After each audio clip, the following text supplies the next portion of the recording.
I'm Haley, owner of the Cozy Kangaroo, and I'm going to show you how to thread your ring sling. It's the first step that you do when you get a ring sling, and chances are when you get it, it's not going to come threaded and it'll look something like this. It's going to be one long piece of fabric connected by two rings. So anyway, first things first, with your dominant hand, hold the rings and take your other hand and find the end of the sling. And you're going to take that in and you're just going to slide it through both rings.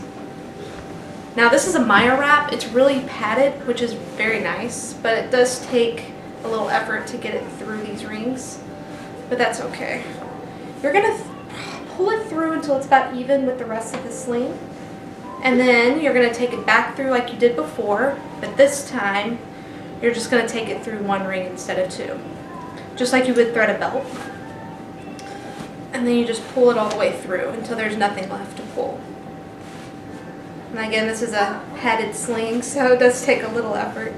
Alright, so now you have it. It'll look something like this.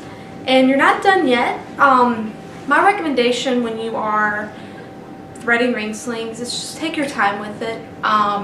You want to make sure that the fabric is evenly distributed around the rings. If it's not and it's bunched up and tangled, when you go to put it on and try to tighten your baby in, it's not going to tighten. And if it does tighten, it's going to take a lot of effort. And you're going to have to dig through and try to find the fabric and pull it and untangle it. So if you just take the time in the beginning before you put your baby in, you're going to save yourself a lot of grief and headache. So what I do first, the easiest way to make sure it's even, is to find the tail. This is known as the tail. And I like to trace the edge back and find it in the rings, and it's usually bunched in there, so if you can find the ends, that's easiest. Alright, so I found the end, and I'm just going to flatten it out to where it's not twisted. And I'm going to move it to the end over here. And then I'm just going to find the other end, so I'm going to get the other edge of my tail, locate that in the rings. Again, it's a pain in the ass to do this, but luckily you just have to thread your ring sling once. Once you've threaded it one time, you shouldn't have to thread it again unless you just want to. What I do like to do is, before I put on my ring sling, I do like to, after I've tightened it and loosened it a few times, I like to organize the fabric again and get it untwisted, because sometimes after you do that a few times, it does get twisted.